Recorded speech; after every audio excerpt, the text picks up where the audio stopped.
कहते हैं रब जब किसी कौम की हालत बदलना चाहता है तो उसे एक अच्छा रहनुमा अता फरमाता है। नाज़रीन इकराम, 9 नवंबर 1877 बरोज जुमातुल मुबारक के दिन सियालकोट में पैदाइश होती है डॉक्टर अल्लामा मोहम्मद इकबाल रहमतुल्लाह अलैह की। कौन जानता था कि ये बच्चा एक मुल्क की तख्लीक का बायस बनेगा। नाज़रीन इकराम, आज मैं आपको दिखाऊंगा इकबाल मंजिल के अंदरूनी मनाजर। इकबाल के पैदाइशी रूम से लेकर इकबाल के स्टडी रूम तक, यहाँ तक कि इकबाल का कॉलेज भी आपको दिखाऊंगा। तो आइए नाजरीन, वीडियो को स्टार्ट करते हैं।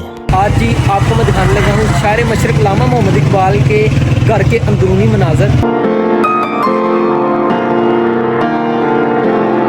ये है जी इकबाल की वालदा का कमरा। माशाल्लाह इकबाल की वालदा की तस्वीर भी लगी हुई है। और ये जो पंखा आप ऊपर देख रहे हो ना, ये पंखा तेल डालने से चलता है, ऐसे नहीं चलता, इलेक्ट्रिक नहीं है। और ये रहे इकबाल की डिग्रियों के सर्टिफिकेट।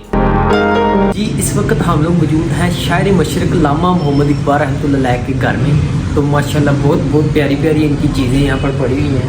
ये पुराने ज़माने का पलंग है, ठीक है। ये लाइब्रेरी देखिए कितनी बड़ी लाइब्रेरी पड़ी हुई है। तो जो पहले लोग होते थे ना, आपको पता है, मुतालिया करते ही सारी ज़िंदगी गुजार दी अल्लामा मोहम्मद इकबाल ने। तो कहते हैं कि जब किसी कौम का बाजू पकड़ना हो ना रब ने, तो उसे एक अच्छा शायर दे देते हैं। ये जो बिल्डिंग है ना माशाल्लाह 100 तकरीबन 15 साल पुरानी है। तो ये हुकूमत ने ख़रीद ली थी। तो माशाल्लाह ये पीछे उनका हुक्का मुबारक है। और ये पलंग है, ये वो पलंग है कि जिस पर अल्लामा मोहम्मद इकबाल ने सोकर ना ख्वाब देखा था पाकिस्तान बनाने का। तस्वीरें लगाई गई हैं। हुक्का चेक करें करीब से, क्या बात, माशाल्लाह। ये अल्लामा इकबाल साहब के बेटे हैं। पलंग को आप गौर से देख लें। इस पलंग पर सोकर ना अल्लामा इकबाल साहब ने ख्वाब देखा था पाकिस्तान बनाने का। माशाल्लाह ये तस्वीर भी लगी हुई है अल्लामा मोहम्मद इकबाल रहमतुल्लाह अलैह साहब की। पापा जान बाहर खड़े होकर पढ़ रहे हैं। कुछ किताबें पढ़ी हुई हैं अल्लामा मोहम्मद इकबाल रहमतुल्लाह अलैह शायर मशरक की।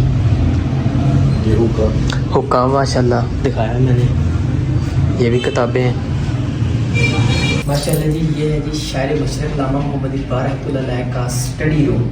माशाल्लाह आप देखें कि पुराना सेटअप जो है ना, बिल्कुल पुराना वैसे का वैसा ही है। कुछ भी इसमें जो है ना छेड़खानी नहीं की गई। इतना खूबसूरत जो है इनका कमरा है। ये वही पुरानी कुर्सी है जी जी बिल्कुल जी, ये पुरानी ही लग रही है। और ये अल्लामा इकबाल का स्टडी रूम। बहुत ही अच्छा फील हो रहा है कि शायर मशरक के घर में जो है ना मैं घूम रहा हूँ।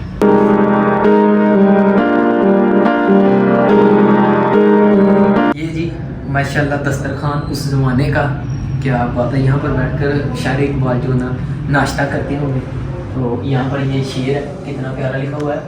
नहीं है चीज़ नकम्मी कोई ज़माने में, कोई बुरा नहीं कुदरत के कारखाने में।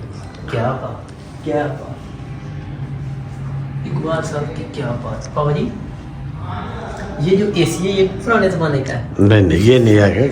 आप यहाँ पर म्यूजियम में आते हैं ना, तो कुछ चीज़ें इन्होंने नई भी लगाई हुई हैं। यही नहीं समझी जाना कि पुराने ज़माने में एसी भी आ गया। ये वो, ये अलमारियाँ देखें।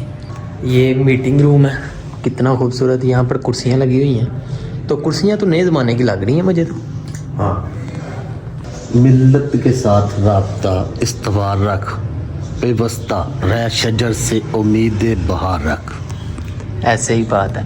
ये ना 9th क्लास की एक नज़म है, तो उसमें ये अल्लामा मोहम्मद इकबाल ने ये भी शेर लिखा हुआ है।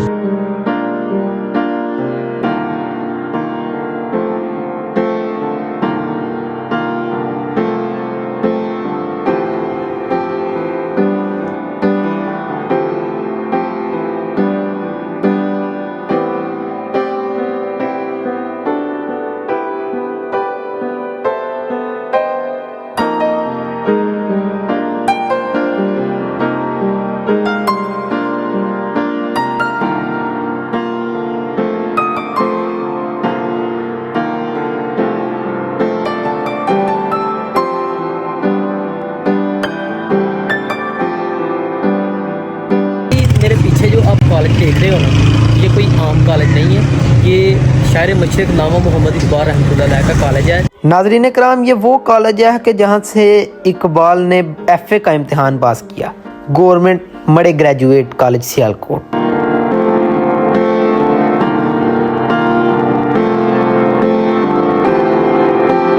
आपको ये कॉलेज भी दिखा दिया, मरे कॉलेज, जहाँ पर अल्लामा मोहम्मद इकबाल ने इब्तदाई तलीम हासिल की है।